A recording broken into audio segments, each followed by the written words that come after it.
Welcome to Twice 5 Miles Radio, fertile ground for conversations worth listening to and remembering. I'm your host, James Navé. Today I'm going solo. I'm recording this in Arroyo Seco, New Mexico, which is about 12 miles outside of Taos, going north toward Colorado. I just returned last night from a 22-hour trip, leaving Paris at 7 o'clock in the morning, arriving here around 8 p.m. last night.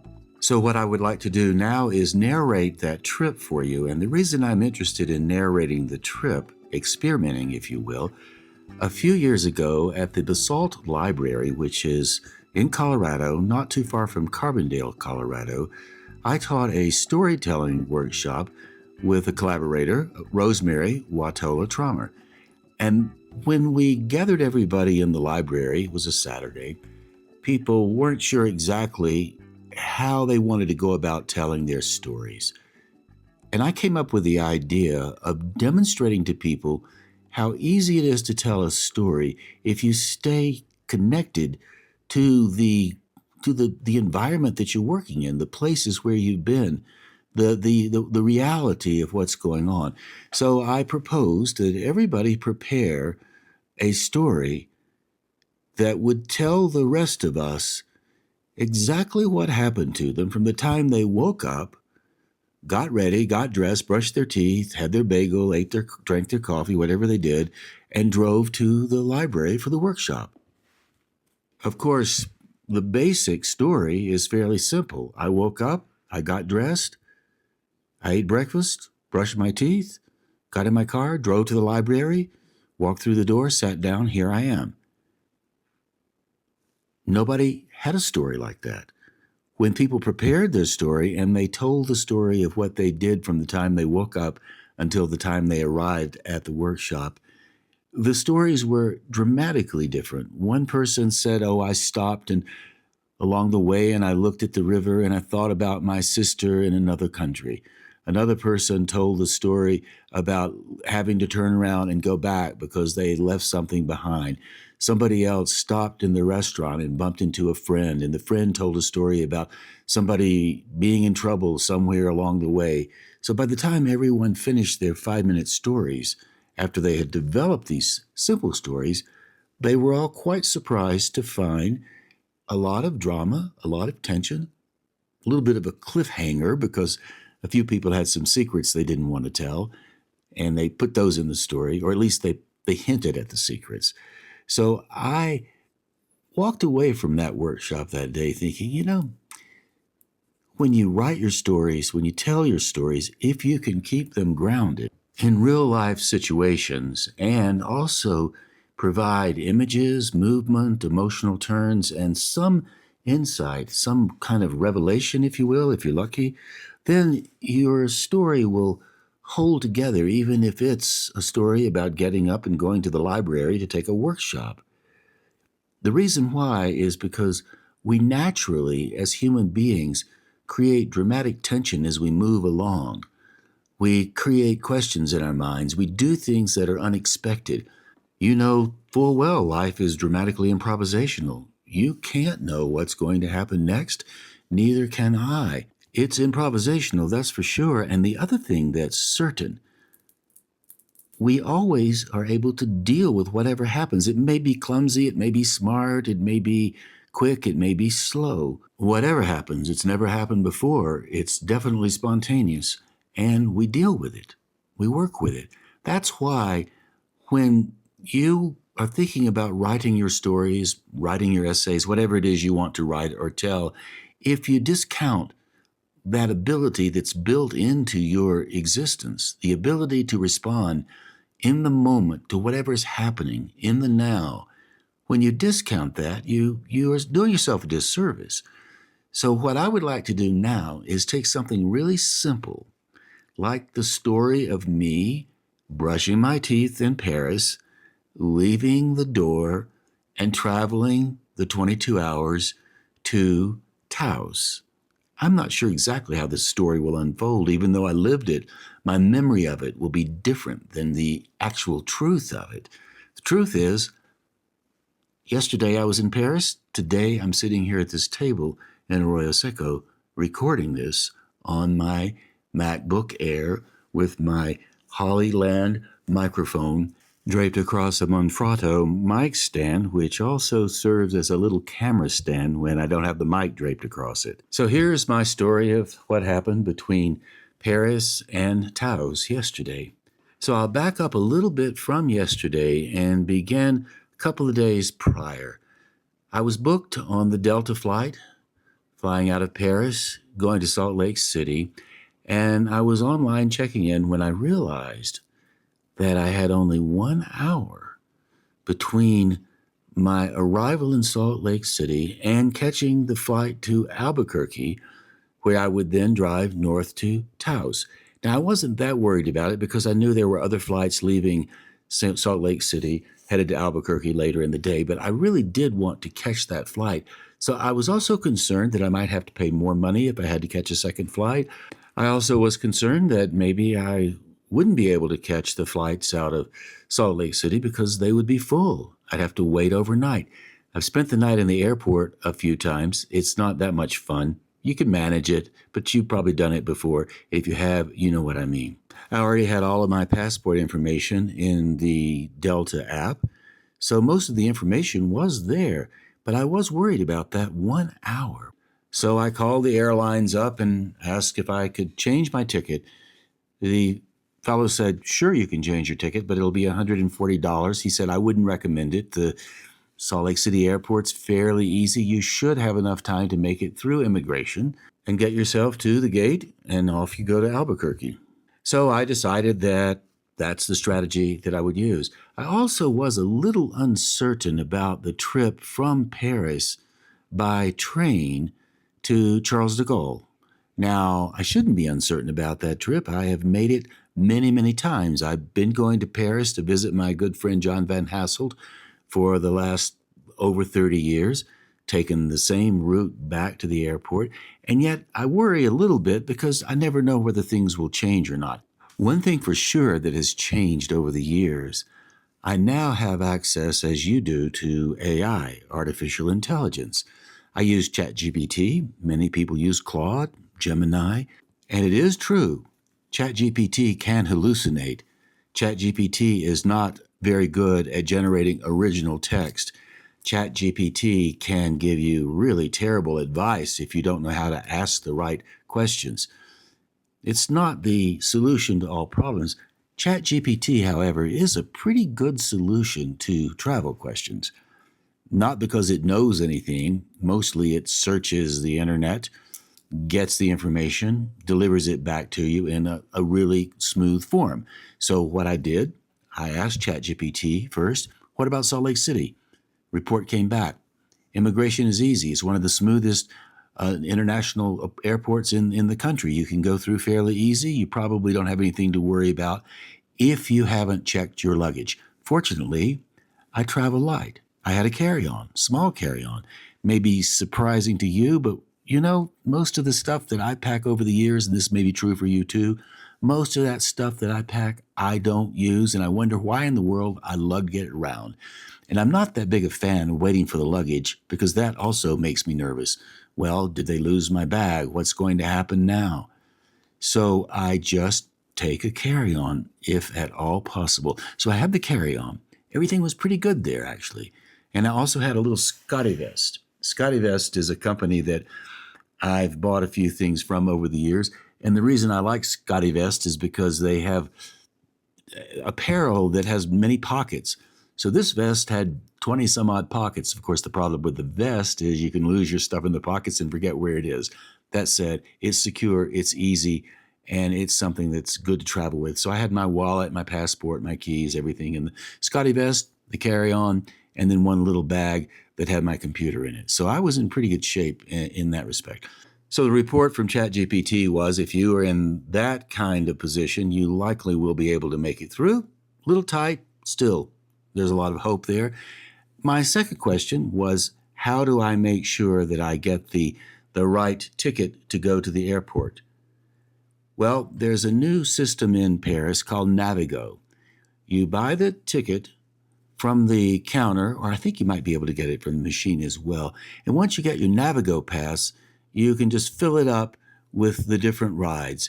So that was fairly simple. I got a Navigo pass. I was able to fill it up for the ride to the airport, $14.35, something like that, or €14.35, which would be a bit more in American dollars. And I knew that whatever station I entered, once I got into the station, as long as I stayed underground, I wouldn't have to worry about being admitted to the train that travels to the airport. Now, one of the things about the train is that if you don't watch the signs, you might make the mistake of getting on the wrong train, even though the train to the airport and other trains also arrive on the same track.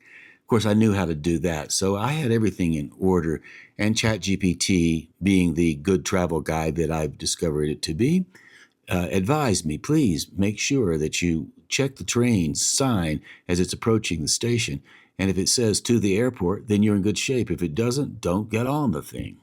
So prior to my departure yesterday, I'd organized all of that. I sometimes can be a bit cavalier about organizing. I'll figure it out when I get there, I think. Report from the field, bad idea. Every time I've ever tried to figure it out when I got there, the only thing that I figured out was stress.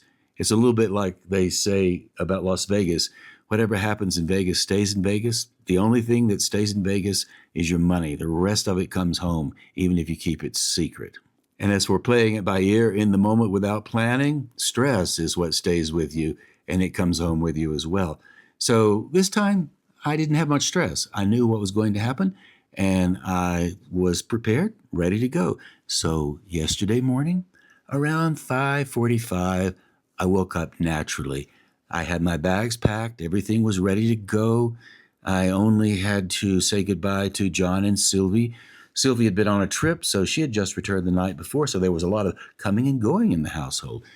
So I got up, made a coffee, made a little bit of oatmeal, put some jelly in the oatmeal that I bought last night, tossed a couple of apples into my bag, packed everything, did the idiot search, looking around the room to see if I'd left anything behind, and I was confident that I had gotten everything, and I said goodbye to John and Sylvie, and out the door I went, and I took the elevator down and stepped out onto the street.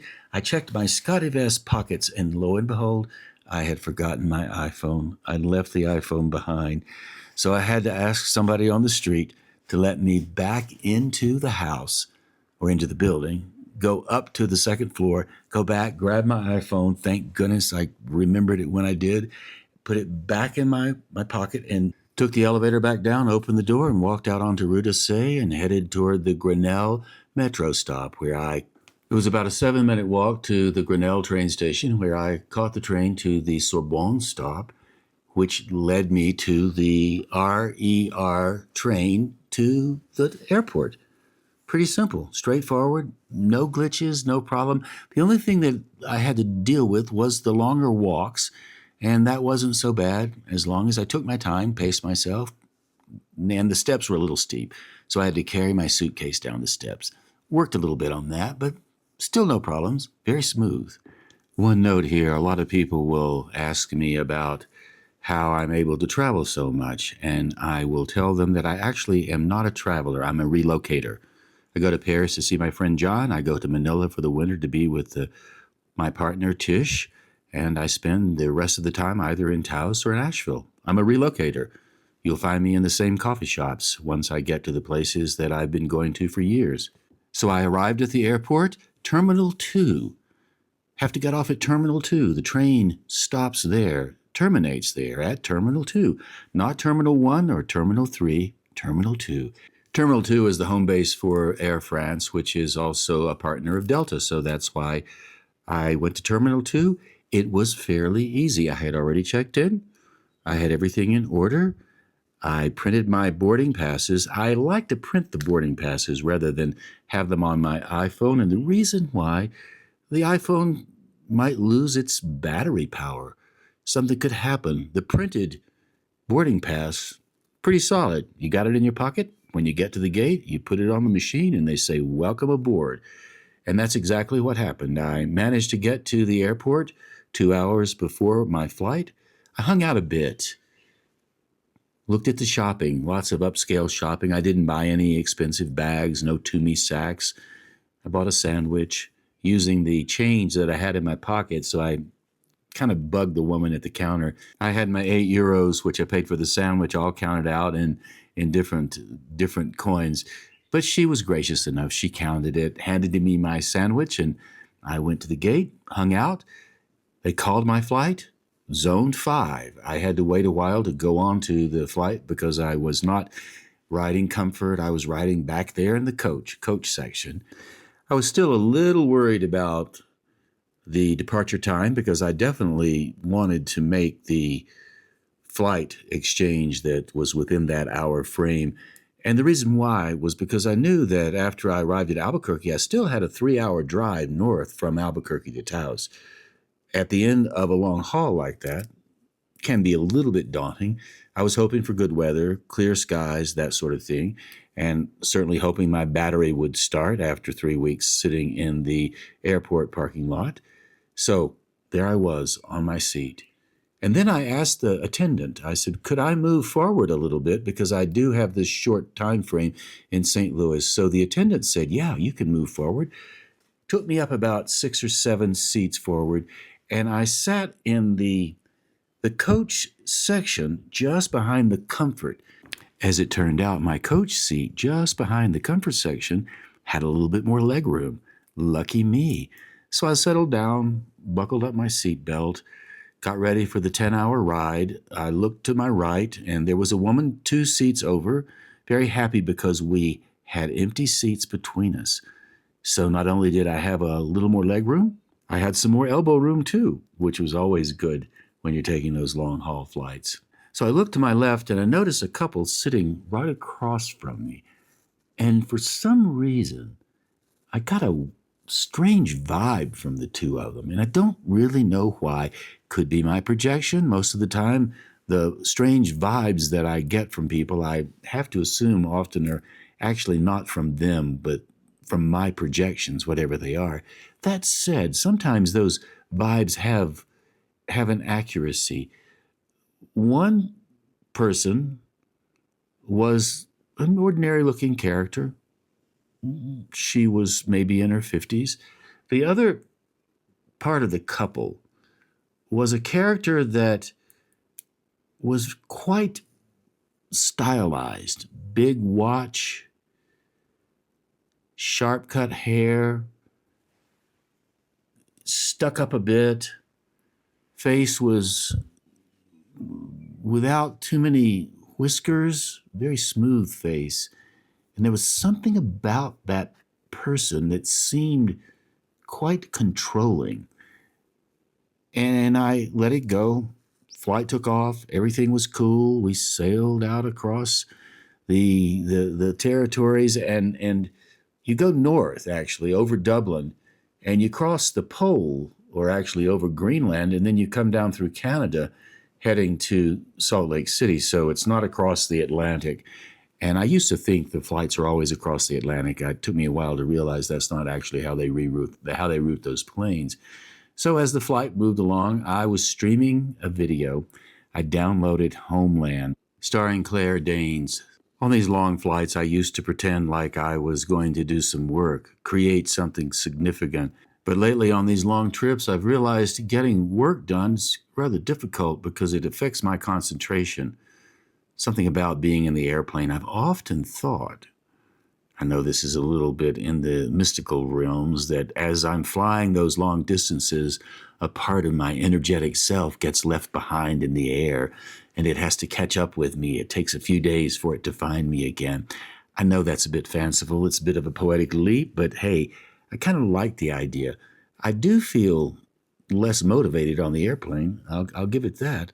I know other people that can work all the time on the airplanes. I'm not one of those. So I was streaming Homeland, eating airline food, sipping a little bit of coffee. They say you're not supposed to be drinking the coffee on the airplane, but I do it anyway. I'm just there, invisible. Nobody notices me. It's fantastic, actually, just to sit in the seat and let that time go by. Meanwhile, the two characters next to me were having a grand old time. I noticed that the more stylized member of the pair seemed to be controlling the other one. Now, again, projection, I don't know, but they were reading from the same tablets. They were moving in similar ways.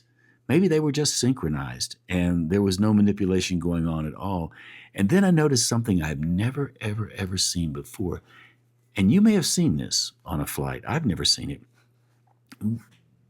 I looked over, and the stylized partner was watching a video. And I looked over to the other member of the troupe, and she was also watching a video. They were watching the same video. Okay, fine. Maybe they're kind of sharing a movie, but they were making sure that the video was synchronized so that they were both watching almost at exactly the same time. Now, I couldn't tell if that was strange, weird, inspired, or what, but I couldn't take my attention away from it. I thought, my goodness, people would go to that length to do that. I wonder what's going on with those two. Now, again, I felt a strange vibe from the more stylized one. I'm not sure exactly what was going on there. Probably nothing. Everything that was going on inside of me, not with them. They seemed to be having a rather good time, and they seemed to be in complete accord, agreeing on everything they did. So maybe just a couple headed back from Paris after a week or two in the city of love, the city of lights, the Eiffel Tower, the Notre Dame, the Point des Arts, Pont Neuf, the River Seine, all of those places located, those tourist places. And I'm as much a tourist as anybody. And in fact, I was able to be a bit of a tourist when I was there. I enjoy walking around Paris. Been there a lot, but I do enjoy the place. So as I'm sitting on the airplane, I'm thinking about, being in the city, thinking about spending the 10 days with my friend John. John is struggling with some health issues right now, and I volunteered to take 10 days with him to be his caregiver while his wife went away on vacation. So it was not a time to go to the cafe and sip coffee and talk about politics and dream about art. It was a time when two old friends spent some time together, maybe last days. Who knows? Time ticks, time moves. I always turn to that line that T.S. Eliot wrote, time present and time past are both perhaps present in time future, and time future contained in time past. So there I was, cooking food, going shopping, occasionally getting a coffee at the local cafe. Nothing dazzling about it. I did go out a bit and photograph some of the advertising signs in the metro.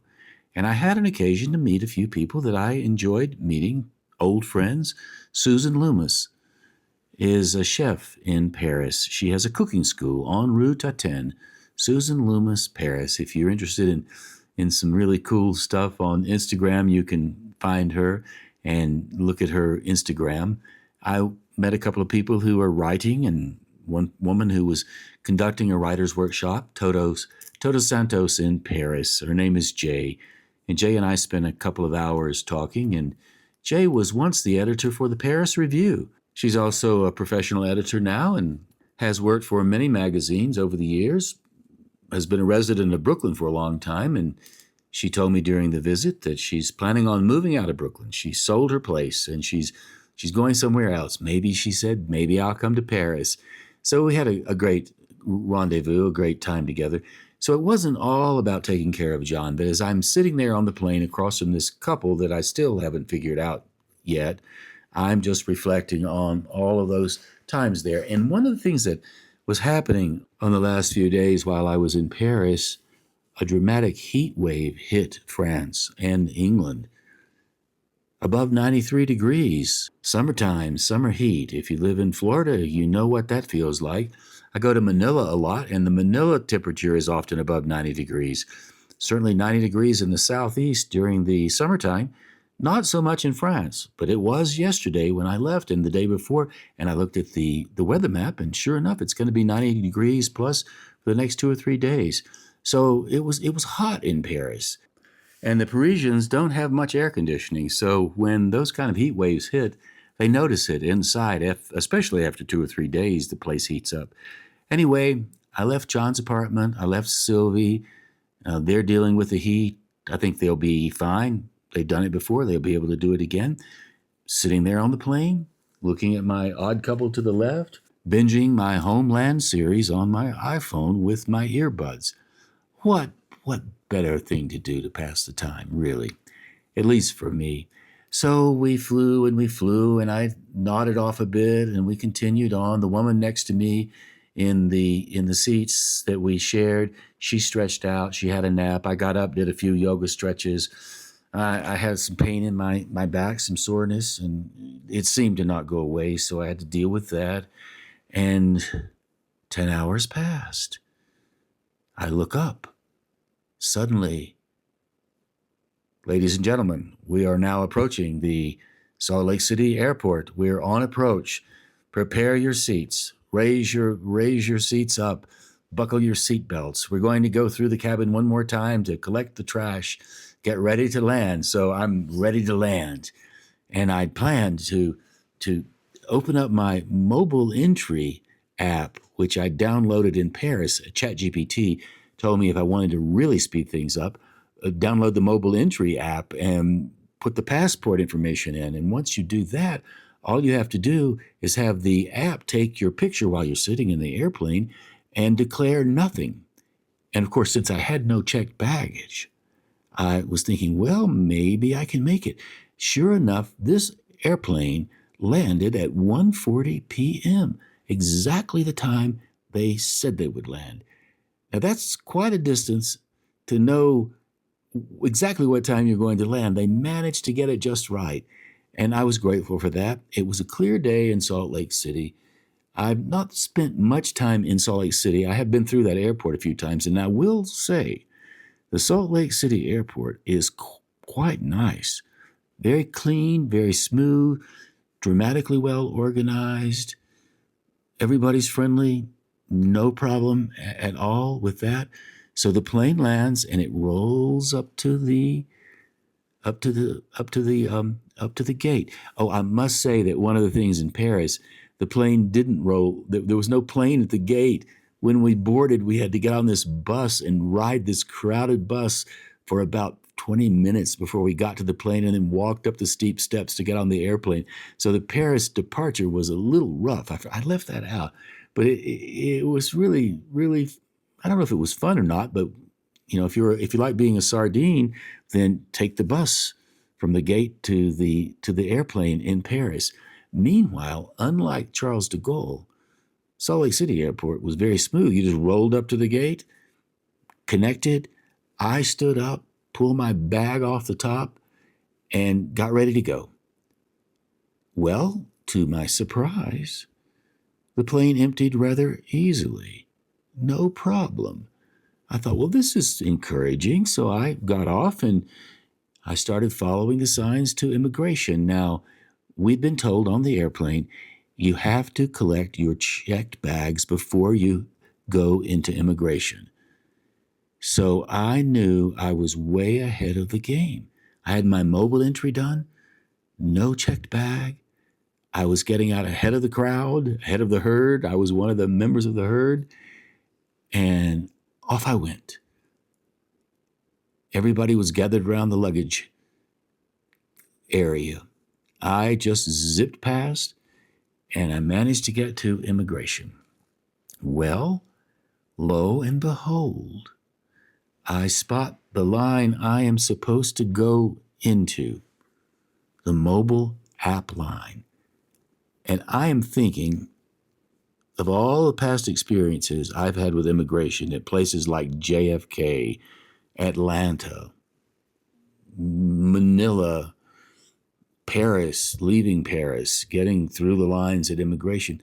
Those lines are usually dramatically long, and as I'm coming toward my line, I'm expecting to see exactly the same thing, and I'm thinking, oh my goodness, I just have no faith. I am one of no faith. So I get to the line and I look down, and there's not a soul in the line. It's just me. A straight shot to the immigration counter. So I walked up to the immigration counter thinking, am I dreaming? Has my little soul that I left behind in the mystical air above Canada catching up with me sooner than I thought? So I walked up to the woman at the counter, and as I said, the people at Salt Lake City are pretty friendly. And this immigration woman was no different. She smiled at me. She said, hello. And I said, hello. I said, I'm trying the mobile app for the first time. And she said, well, let's just see how it works. Let's see how you did. So she plugged me in, took a picture of my face, and she said, well, it passed. You did just fine. Welcome home. And I said, do I get an A? And she says, yes, you get an A for effort. Here you are. And the door swung open, and I was in the terminal. And I did that in 10 minutes or maybe 15 at the most from the time I departed the plane until the time I arrived at the area where I needed to board for my next flight. So I zipped around a bit and arrived at the Albuquerque gate. I think it was gate 38. And there I was. And sure enough, they were loading Zone 1. So I stood there while they were loading the airplane. And one of the things I like to do when I stand in a line, because I have memorized so many poems, I like to try to remember some of the poems that I have memorized. So while I'm standing there in the Salt Lake City line, getting ready to board the airplane to Albuquerque, I decided I would recite The Highwayman by Alfred Noyes. It's a 7-minute poem. I was looking at the line and I thought, well, it'll probably take me 7 minutes to 10 minutes to get through the line. And I thought, well, I guess I'm probably the only person standing in this line that will be reciting The Highwayman by Alfred Noyes under my breath. So when I recite poetry that I've known to pass the time, I tend to not try to perform it. And what I mean by perform it is get it up to performance level so that it's smooth and easy and everybody can understand everything that's being said. I like instead to just work with each line to get it down. Now, the Highwayman is a story of a highwayman, a bandit living in UK somewhere, and he's in love with this beautiful woman who's the daughter of a innkeeper. And so he tells the woman that he's going to ride off to get some gold. He's going to rob the stage, and that he's going to come back at midnight and bring the gold and bring his love, and they'll be always together. Meanwhile, the stable hand, Tim, the ostler, he's called, he's in love with Bess, the landlord's daughter. And so Tim turns the highwayman over to the redcoats. And so the story unfolds, Tim turning the highwayman over to the redcoats, and then what ensues. It's a bit of a drama. And so I'm standing there at the gate getting ready to board, and I'm muttering, the wind was a torrent of darkness among the gusty trees. The moon was a ghostly galleon tossed upon cloudy seas.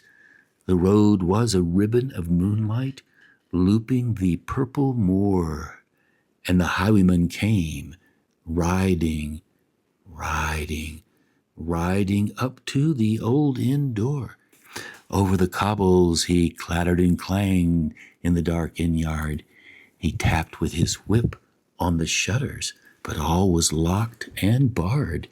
He whistled a tune to the window, and who should be waiting there but Bess, the landlord's daughter, the landlord's red-lipped daughter, plaiting a dark red love knot into her long black hair. And dark in the dark old inn yard, a stable wicket creaked, where Tim the ostler listened. His face was white and peaked. His eyes were hollows of madness, his hair like moldy hay. But he loved the landlord's daughter, the landlord's red-lipped daughter, dumb as a dog. He listened. He heard the robber say, "One kiss, my bonny sweetheart, I'm after a prize tonight, but I shall be back with the yellow gold before the morning light. Yet if they press me sharply and harry me through the day, I shall come to thee by moonlight, I shall come to thee by midnight, though hell should bar the way. He stood upright in his stirrups. He scarce could reach her hand, but she loosened her hair in the casement. His face burned like a brand as the black cascade of perfume came tumbling over his breast, and he kissed its waves in the moonlight, oh, sweet black waves in the moonlight, and then tugged at his reins in the moonlight and galloped away to the west. So as I'm standing there, getting ready to board my flight to Albuquerque, I'm reciting the Highwayman under my breath. It does pass the time. If you want to take a few moments to memorize some poetry and you find yourself in a long line, you'll have something to do, and it's good fun. I never get tired of that. So I boarded the flight to Albuquerque, buckled my seatbelt, very small flight, still streaming, still binging Homeland. And guess what? The plane was on time. So far, I had had zero problems on this trip, not a one. Amazing. So they lifted off, hour-and-a-half flight from Salt Lake City to Albuquerque, New Mexico. We landed on time. I pulled my bag out of the overhead bin, gathered my other sack, and off I went. I was glad to step back into the Albuquerque airport. If you've been to the Albuquerque airport in the last year or so, you know there's a lot of construction going on there. They've almost finished everything. So when I stepped out, it was a relief just to be back. The journey was over. Actually, it wasn't quite over. I had 3 more hours to go before I got to Taos because I had to pick up my car and drive up the mountain. But in terms of the travel in the air, all the airport stuff, immigration, checking things out, going through the TSA lines, having my bags packed and unpacked, having to drink the water before I go through the TSA line or through the line in Paris. It's not TSA there, but they have a fairly rigorous check in Paris as well. So it was a relief just to come off the plane, sit down, take a breath, and think, okay, I made it back. It was about 4:22 when I stepped off that plane, and I stepped off looking out the windows, and it was, of all things, raining in Albuquerque. In fact, when we pulled up to the gate, the pilot announced we had to take a pause because there was a thunderstorm overhead. It's not uncommon this time of year, thunderstorms in Albuquerque and New Mexico. But there it was, cloudy day, bit of rain coming down. I wheeled my bag out, caught the shuttle to pick up my car. I paid in advance, so I didn't have to worry about anything. The shuttle driver who took me to my car was very good because he said, would you like for me to wait because you've been here 3 weeks? Maybe your car won't start.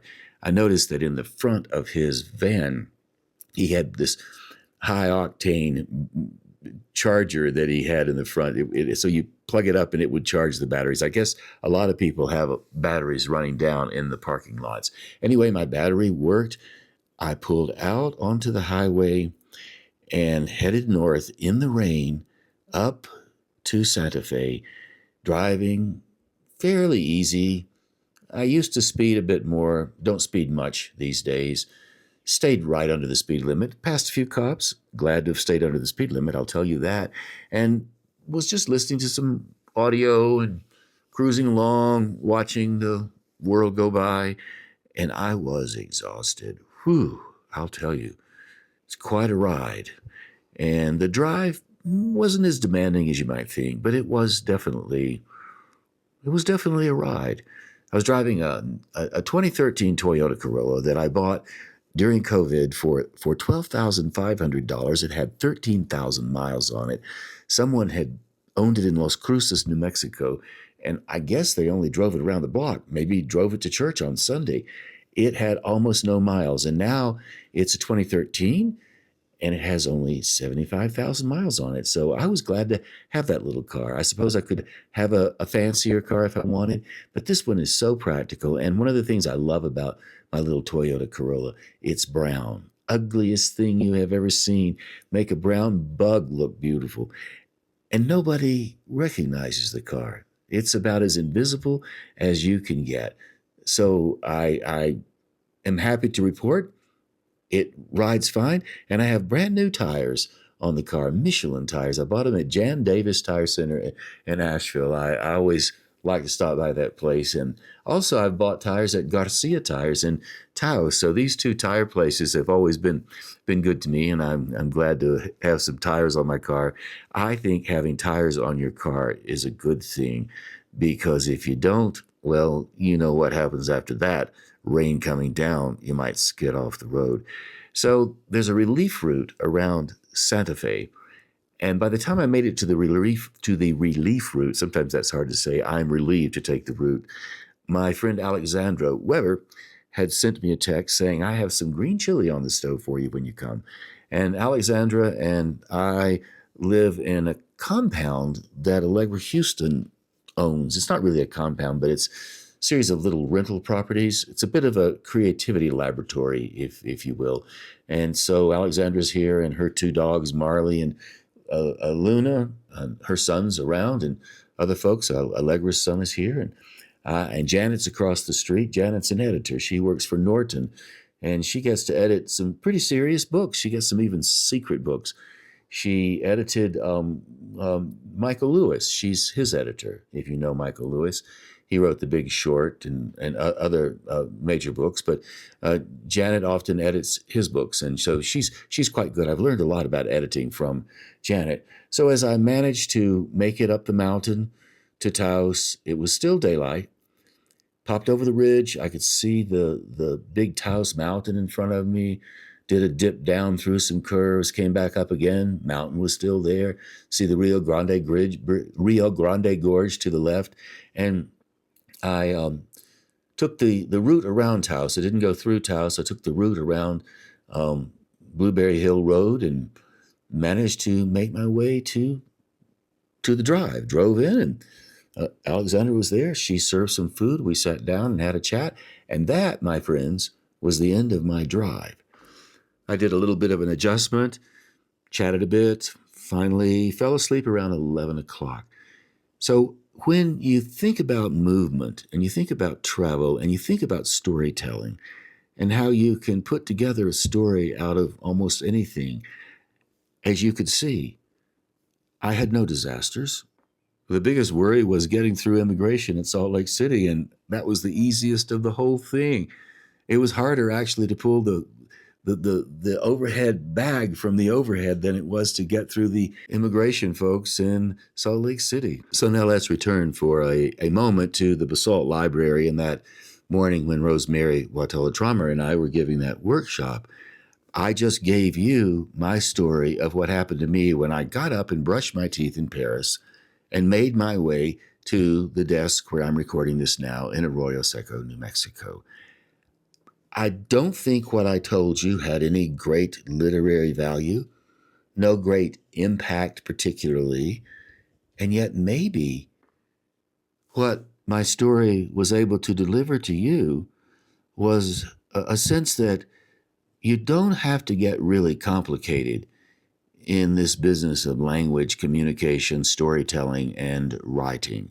It's all about the delivery system. Right now you're listening to this on the radio or streaming it on a platform. I will take what I've done and I will transcribe it and put it into text. And I will examine the text to see if there's anything in the text that might be worth developing. Stories within the stories within the stories. So the reason why it's important when you write your stories, tell your stories, or record them like I do, and I recommend you practice what I'm doing right now.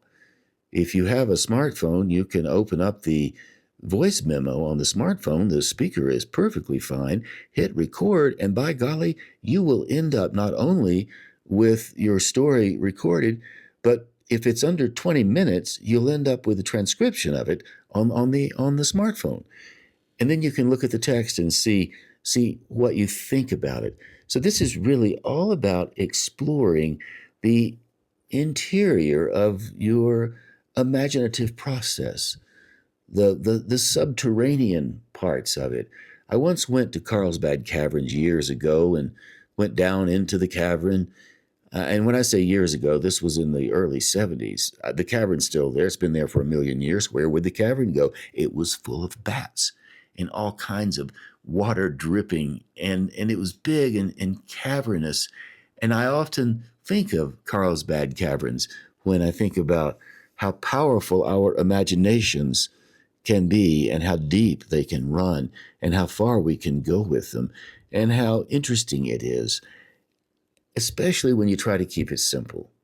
So once I got back to Taos and got settled in, I got a good night's sleep. I woke up this morning and looked around and didn't quite know where I was. Well, am I still in Paris? Wait, where am I? Oh my gosh.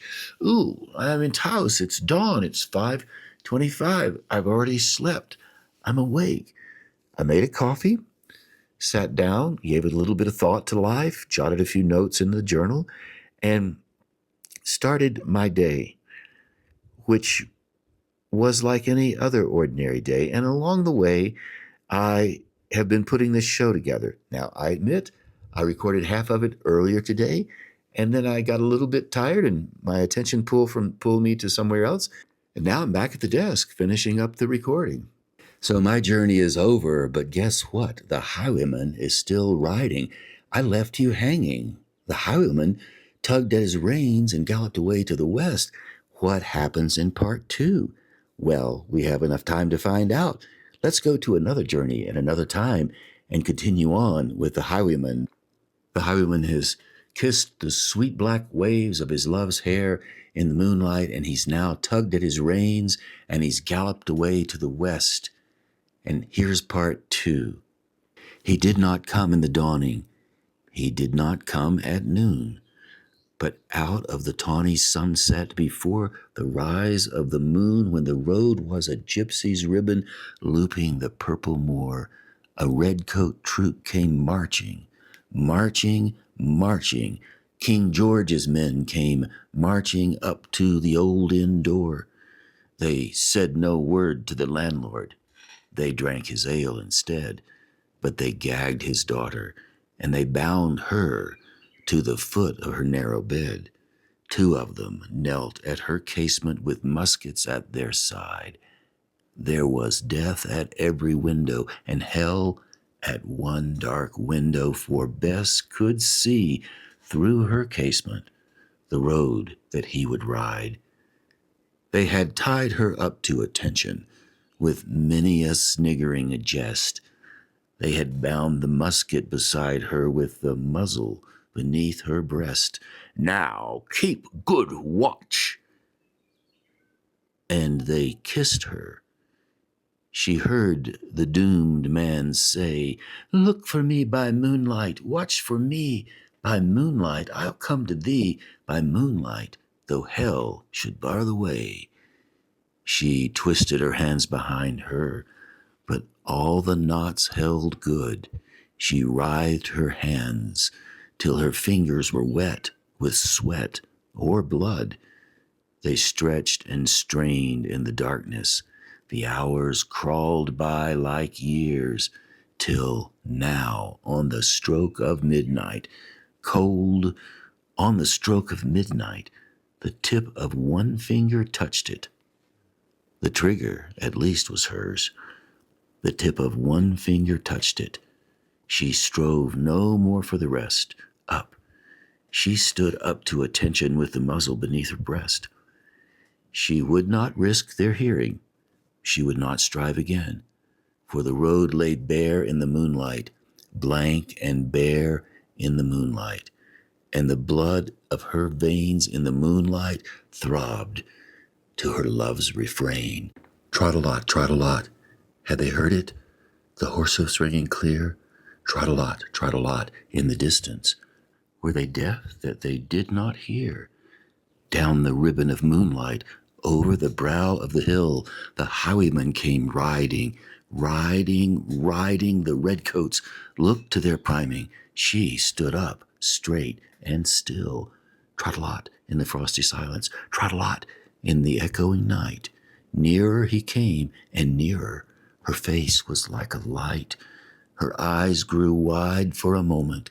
She drew one last deep breath. Then her finger moved in the moonlight. Her musket shattered the moonlight, shattered her breast in the moonlight, and warned him with her death. He turned, he spurred to the west. He did not know who stood bowed, with her head o'er the musket, drenched in her own blood. Not till the dawn he heard it.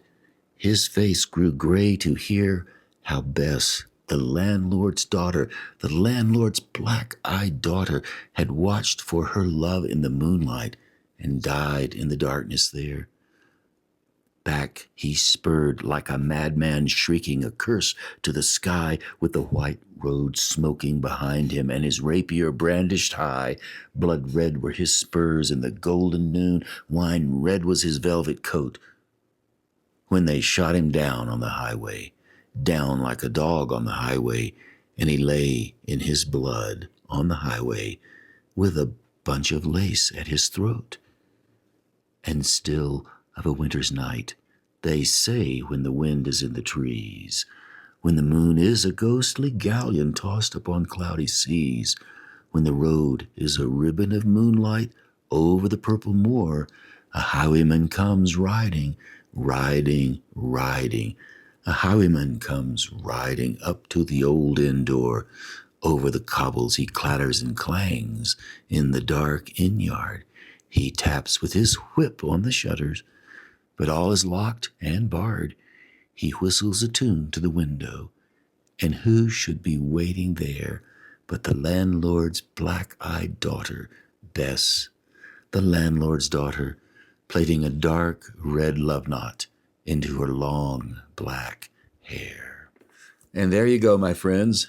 Thus concludes The Highwayman by Alfred Noyes, and brings us around to the last little bit of time we have together. I'm grateful that my trip didn't turn out like the Highwayman's trip. That's definitely a ghost story. I used to perform that poem quite a bit for middle school students, and tried to do it around the Halloween time in October, the creepy time. It is kind of a creepy poem, and it's really sad when you think about it all. Even so, that's the poem that I chose to play around with as I was getting ready to get on the airplane. You never know what will pop up in your imagination when you're on these journeys, or what you'll see, or what you'll do. Leaving Paris, getting on the train, getting on the flight, watching the couple across from me do whatever they were doing. I still don't know. Managed to make it through immigration, Salt Lake City, on to Albuquerque, and now I'm here finishing up this show. And I hope you did enjoy The Highwayman. I like reciting those poems. I love to just try to bring the memory back and see all the images and do what I can with it, and come back the next day and do it again. So I think on that note, I'll come back next week and do something again. For now, though, we've arrived at the end of our time together. Thank you so much for taking this journey with me. I appreciate you tuning in, and I'd love to hear what you think about it. You like these kind of things? If you do, you can send me an email, navé@jamesnavé.com. I would really like to know if this kind of stuff works, if you have ideas about what you'd like for me to talk about, suggestions for people you'd like for me to interview. I'm always open for your suggestions and your thoughts, and love to hear from people. So would like to hear from you if you have a chance. You can send me an email, navé@jamesnavé.com.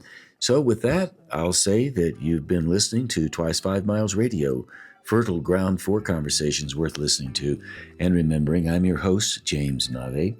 We aired this show first on community radio, WPVM-FM in Asheville. Thank you, Davine Dial, for managing WPVM-FM. We also air it in Taos, New Mexico, and Alamosa, Colorado, by way of KCEI-FM, Cultural Energy Radio. And Robin Collier, Mike Tilley, thank you for managing that station. I'm grateful to always have opportunities to do community radio stuff. And if you like to write, I host a gathering every Saturday with my creative collaborator, Allegra Houston, and we gather on Zoom. People call from all over the place. Surprising at how many people find us and pop up. We work for an hour. It's a writing workshop. We only write for 10 minutes. We read and we discuss a bit about ideas and things that come up. It's just a delightful group of people, and I've enjoyed it a great deal and would love to invite you to come be with us on the Zoom call.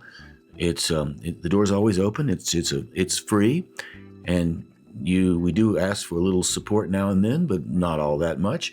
And but the door's never closed. You can always come, be part of it, and we're grateful for that. So you can go to jamesnavé.com and you can find that information. And speaking of information, thank you, Walter Parks, for our theme song. WalterParks.com for more on Walter's music. Walter is a terrific singer-songwriter.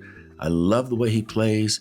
We've been friends for years and years, and we're working on some projects right now. I'm hoping that Walter will show up and be with us this fall at the Lake Eden reunion. The Leaf Festival has moved to another site, but Lake Eden and Camp Rockmont are still there. So a lot of the folks that have been there for many years are still continuing with the festivities, the celebrations, the jubilations. So we'll be there for that this fall. Maybe Walter will be too. Meanwhile, wherever you are in the world, lean into whatever you're doing. Say hello to somebody along the way, maybe somebody you don't know. Enjoy what you're doing. Commit a little bit to something that maybe you haven't done before. Tell a story about what you did after you brushed your teeth. Once again, thanks ever so much for tuning in. I'm glad you did, and I hope you come back sometime soon. And until then, I'll catch you on that turnaround somewhere down the line.